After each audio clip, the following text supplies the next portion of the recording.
concentration of any one of the reactants. ठीक है, देखो जैसे होता ही है ना कि in chemical reaction, in a chemical reaction एक रिएक्टेंट होता है, क्या रिएक्टेंट R कहते हैं और एक प्रोडक्ट होता है जिसे P कहते हैं। ठीक है, नोट करते हैं। अब होता क्या है ना, जब केमिकल रिएक्शन होता है तो जो कंसंट्रेशन होता है ना, concentration of the reactant, concentration of the reactant, ये क्या होगा, डिक्रीज होगा। क्या होगा, है ना। और ये कंसंट्रेशन ऑफ द प्रोडक्ट क्या होगा, इंक्रीज है ना। कंसंट्रेशन ऑफ द प्रोडक्ट क्या करेगा, इंक्रीज। सीधा सीधा से देखा जाए तो केमिकल रिएक्शन जो होता है, केमिकल रिएक्शन जो होता है उसमें दो पार्ट्स होते हैं, एक रिएक्टेंट होता है और एक प्रोडक्ट होता है। जब केमिकल रिएक्शन होता है तो रिएक्टेंट प्रोडक्ट में कन्वर्ट होता है। ठीक है, जब रिएक्टेंट प्रोडक्ट में कन्वर्ट होता है तो इसका मतलब ये हुआ ना, कंसंट्रेशन में चेंज होता है। क्या, इसके कंसंट्रेशन में चेंज होता है तो रिएक्टेंट का कंसंट्रेशन डिक्रीज कर जाता है और प्रोडक्ट का कंसंट्रेशन इंक्रीज कर जाता है। समझ में, यानी R यानी रिएक्टेंट जो है किस में बदलता है, P में बदलता है। यही ना होता है। तो कहने का मतलब ये है कि इसके कंसंट्रेशन को दिखाना हो ना तो ऐसे दिखाते हैं ब्रैकेट में, P के कंसंट्रेशन को दिखाना हो तो ऐसे। ठीक है, तो मान लेते हैं, कहने का मतलब ये है कि कितना जल्दी रिएक्टेंट प्रोडक्ट में कन्वर्ट हो रहा है, यानी ये टाइम डिपेंडेंट होता है। समझ में, जितना जल्दी रिएक्टेंट प्रोडक्ट में कन्वर्ट हो जाएगा इसका मतलब ये हुआ कि उतना ही फास्ट रिएक्शन। समझ में, और जितना ही स्लो रिएक्टेंट प्रोडक्ट में कन्वर्ट होगा इतना ही हम कहेंगे रिएक्शन क्या हो रहा है, स्लो। समझ में, इसी को हम जो है टाइम से, या रिएक्टेंट प्रोडक्ट में कन्वर्ट हो रहा है इसी को टाइम से यदि हम दिखा दें, समझ में, तो इसको हम कहते हैं रेट ऑफ रिएक्शन। यानी कहने का मतलब reaction per unit time, reaction per unit time is called rate of reaction. तो सबसे पहले एक और पॉइंट हम देख लें, जो आयनिक कंपाउंड होते हैं ना, कौन, आयनिक कंपाउंड। आयनिक कंपाउंड जो होता है ना ये बहुत फास्ट जो है ना, बहुत फास्ट जो है रिएक्शन में पार्टिसिपेट करते हैं। समझ में, बहुत फास्ट जो है रिएक्शन में जो है पार्टिसिपेट करते हैं आयनिक कंपाउंड। ठीक है, तो उसी तरह से बाकी अदर भी कंपाउंड्स होते हैं जो बहुत स्लो पार्टिसिपेट करते हैं रिएक्शन में। समझना रहना। तो इसी तरह से जो है हमको रेट ऑफ रिएक्शन को डिफाइन करना है। मान लो कि अभी जो है रिएक्शन चालू नहीं हुआ है, स्टार्ट नहीं हुआ है, तो इसका कंसंट्रेशन क्या है, R1 है। क्या है, R1। और जैसे रिएक्शन स्टार्ट हुआ तो ये R2 में बदल गया, है कि नहीं है। और जैसे प्रोडक्ट रिएक्शन देखो चेंज हो रहा है, इसका कहने का मतलब ये क्या हो गया, इनिशियल में रिएक्टेंट कैसा था, ऐसा। अब ये फाइनल का रिएक्टेंट हो गया, यानी इसका कहने का मतलब रिएक्टेंट क्या हो रहा है, केमिकल रिएक्शन में चेंज हो रहा है कि नहीं हो रहा है। इसका कंसंट्रेशन डिक्रीज होगा ना, इसका कंसंट्रेशन क्या होगा, डिक्रीज होगा। लेकिन वही जो प्रोडक्ट होगा, है ना, प्रोडक्ट यदि P1 है तो जैसे रेट ऑफ रिएक्शन जो है, जैसे रिएक्शन होगा वैसे प्रोडक्ट में चेंजिंग आएगी ना, तभी प्रोडक्ट क्या बन जाएगा, P2 बन जाएगा। अब ये इसका कंसंट्रेशन क्या होगा, इंक्रीज होगा।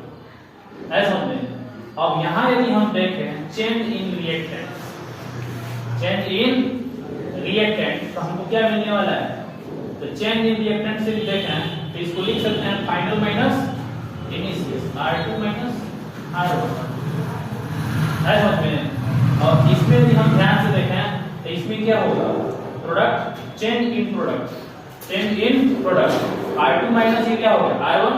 लेकिन यदि हम यहाँ देखें इनिशियल ये है ना, अब फाइनल कितना तो कितना चेंज हुआ। ऐसा उसी तरह से ये क्या कितना हो जाएगा P2 माइनस T1 हो जाएगा। ऐसा समझ में, इस तरह से प्रोडक्ट में जो है चेंजिंग है T2 minus T1, T2 minus T1 change in, इसमें है ये change in product, change in, समझ में आया, change in product, change in reactant, change in product. अब एक और चीज, अब कहने का मतलब ये हुआ कि जब रिएक्शन नहीं हुआ तो टाइम T1 था, क्या था, टाइम T1 था, at T is equal to T1, ऐसा में, और ये क्या हो गया, at T is equal to T2, दोनों में टाइम लगा कि नहीं लगा, तो इसमें कितना समय लगा, है ना, time taken in delta T is equal to कितना हो जाएगा, T2 माइनस T1, ऐसा में। तो हमने यहाँ पर क्या देखा, केमिकल रिएक्शन में रिएक्टेंट कैसे चेंज हो रहा है और प्रोडक्ट कैसे चेंज हो रहा है, ऐसा में। अब यही रिएक्टेंट प्रोडक्ट जो चेंज हो रहा है, यदि हम इसको टाइम से इंक्लूड करते हैं, किसे इंक्लूड करते हैं, टाइम से इंक्लूड करते हैं, तो हम रेट ऑफ रिएक्शन को डिफाइन कैसे करेंगे, रेट ऑफ रिएक्शन को डिफाइन कैसे करेंगे। तो रेट ऑफ जो रिएक्शन होता है ना, गौर कीजिएगा यहाँ पे, रेट ऑफ रिएक्शन जो होता है, देखिए ध्यान से, एक तरफ रिएक्टेंट डिक्रीज कर रहा है और एक तरफ प्रोडक्ट क्या हो रहा है, इंक्रीज कर रहा है। तो रेट ऑफ रिएक्शन कहने का मतलब हुआ चेंज इन, क्या, change in React, change in concentration, क्या, कंसंट्रेशन, है ना, ऑफ रिएक्टेंट, ऑफ रिएक्टेंट, समझ रहा है। तो यहाँ चेंज ना तो क्या बोलेंगे, डिक्रीज बोलेंगे। अब बढ़ता कितना हो जाएगा, टाइम, समझ रहा है। तो इस तरह से हम इसको डिफाइन करेंगे रेट ऑफ रिएक्शन से। तो रेट ऑफ रिएक्शन को हम कैसे दिखाएंगे, तो डिक्रीज इन, तो R2 माइनस R1, ये ना है, R2 माइनस R1, और ये कितना हो गया, T2 माइनस T1, यानी इसको लिख सकते हैं delta R by delta, delta R by delta T से हम इसको सूचित कर सकते हैं रेट ऑफ रिएक्शन, समझ में आया।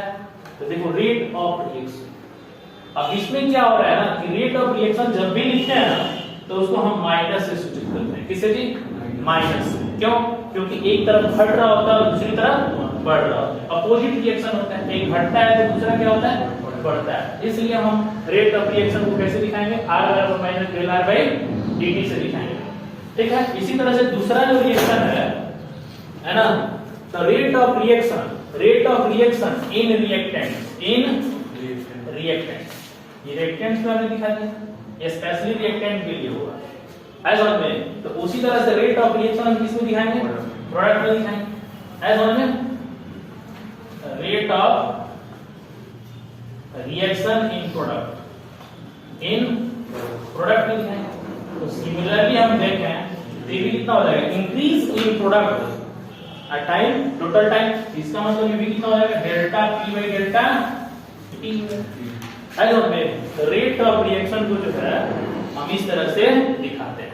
तो इसको किसमें दिखाएंगे, प्लस में ना, एक घट रहा है दूसरा क्या हो रहा है, बढ़ रहा है, ऐसा होता है। तो रेट ऑफ रिएक्शन में दो चीजें बदलती है, रिएक्टेंट घट रहा है तो प्रोडक्ट क्या कर रहा है, बढ़ रहा है, रिएक्टेंट घट रहा है तो प्रोडक्ट क्या हो रहा है, बढ़ रहा है। तो इस तरह से जो है हम रेट ऑफ रिएक्शन को समझते हैं।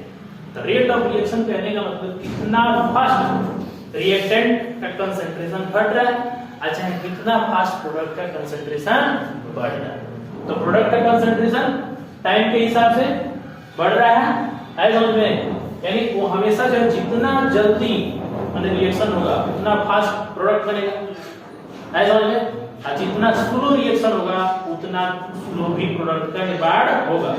तो प्रोडक्ट के कंसंट्रेशन में कमी नहीं हो रही, क्या हो रही है, बढ़ रही है, जबकि रिएक्टेंट के कंसंट्रेशन में क्या हो रहा है, कमी हो रही है, ऐसा समझ में।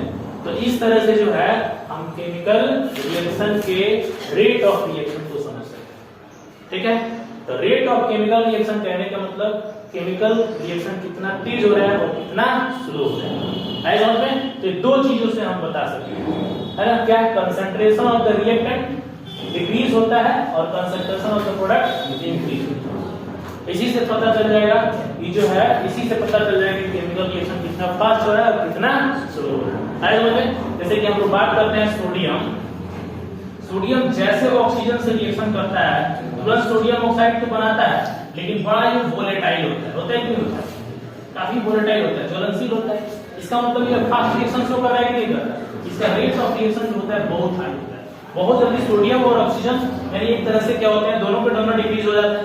सोडियम डिक्रीज हो गए जो है, सोडियम और ऑक्सीजन ये दोनों मिलकर कंबाइन करके तुरंत क्या बना देते हैं, सोडियम इफेक्ट बना देते हैं। आया समझ में? तो इनका रिएक्शन क्या होता है, फास्ट होता है। तो इस केमिकल रिएक्शन का रेट ऑफ रिएक्शन क्या होगा, फास्ट होगा। आया समझ में? तो ये बात आपको क्लियर हो गया कि रेट ऑफ रिएक्शन दो चीजों पर निर्भर करता है, concentration of the reactant and concentration of the product in the chemical reaction. Note करो। यूनिट कैसे निकालते हैं, यूनिट जो एग्जाम में आता है, ठीक है? देखो, जो decrease in concentration of reactant बोलते हैं ना, कंसंट्रेशन ऑफ रिएक्टेंट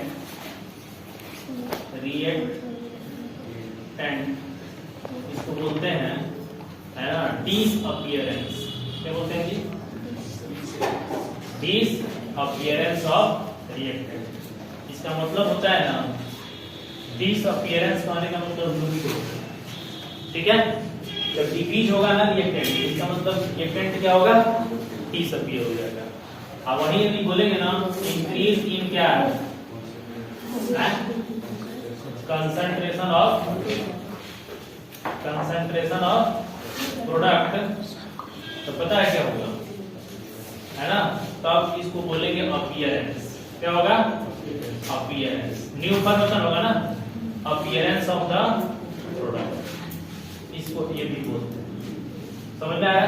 ये कंसंट्रेशन जब डिक्रीज होगा तो डिसअपीयरेंस, रिएक्टेंट डिसअपीयर हो जाएगा, और increase in concentration of the product क्या हो जाएगा, अपीयर हो जाएगा। ये अपीयर होने लगेगा और ये डिसअपीयर होने लगेगा।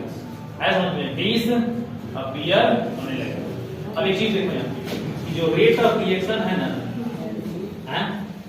रेट ऑफ रिएक्शन, उसको हम कैसे दिखा रहे हैं, रेट ऑफ रिएक्शन यानी माइनस, हम कैसे दिखा रहे हैं, डेल आर ना बाई डी टी दिखा रहे हैं कि दिखाया है, इक्वल टू, है ना, जितना फास्ट इधर होगा उतना फास्ट उधर भी तो होगा ना।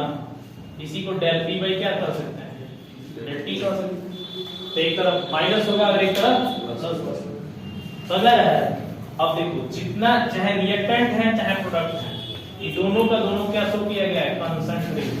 क्या, कंसंट्रेशन। और इसको पता है कौन सा कंसंट्रेशन कहते हैं, मोलर कंसंट्रेशन। क्या, मोलर कंसंट्रेशन। अब मोलर कंसंट्रेशन करने का मतलब इसका यूनिट होता है मोल पर लीटर। क्या होता है, मोल पर लीटर। समझ में गया क्या होता है, मोल पर लीटर। तो unit of rate of reaction क्या होता है, unit of rate of reaction की यदि हम बात करें, है ना, unit of rate of reaction की यदि हम बात करें तो ये क्या कहलाएगा, मोल पर लीटर है ना। तो ये है मोल पर लीटर, और समय नीचे है ना, इसको हम कह सकते हैं सेकंड, इसलिए पूरा यूनिट क्या बनेगा, मोल पर लीटर। मोल पर लीटर, आप लीटर को कैपिटल आर से दिखाइए, बेहतर होगा, ठीक है? ऐसा में तो मोल क्या हो जाएगा, पर लीटर पर सेकंड। ऐसा में मोल पर लीटर पर सेकंड। तो ये ज्यादातर कंसंट्रेशन जो होता है ना, इस तरह का लिक्विड में शो करते हैं। किसमें, लिक्विड में शो करते हैं। गैसियस कंसंट्रेशन जो होता है वो अलग होता है। ऐसा में उसका यूनिट जो है हमारा सिर्फ जो है पर सेकंड बनेगा। क्या, क्योंकि उसमें प्रेशर पर, गैसियस जो है, हम रेट ऑफ रिएक्शन देखेंगे ना तो उसमें प्रेशर चेंज होता है। क्या चेंज होता है, प्रेशर चेंज होता है। ऐसा में तो उसका रेट ऑफ रिएक्शन जो है थोड़ा सा हटके हो जाता है, उसमें हम प्रेशर की बात करते हैं, इसमें हम मोलर कंसंट्रेशन की बात कर रहे हैं। ऐसा में तो केमिकल रिएक्शन में सॉलिड है, लिक्विड है, तो इस सेंस में जो है हम कंसंट्रेशन बात करेंगे। तो जनरली हम लिक्विड की ही बात कर रहे हैं, क्योंकि लीटर का है ना, तो ये कंसंट्रेशन रेट ऑफ रिएक्शन जो है हम जो है लिक्विड की ही यहाँ पर ले रहे हैं, रेट ऑफ रिएक्शन। लेकिन गैसियस में क्या हो जाएगा, वो चेंज हो जाएगा, उसमें चेंज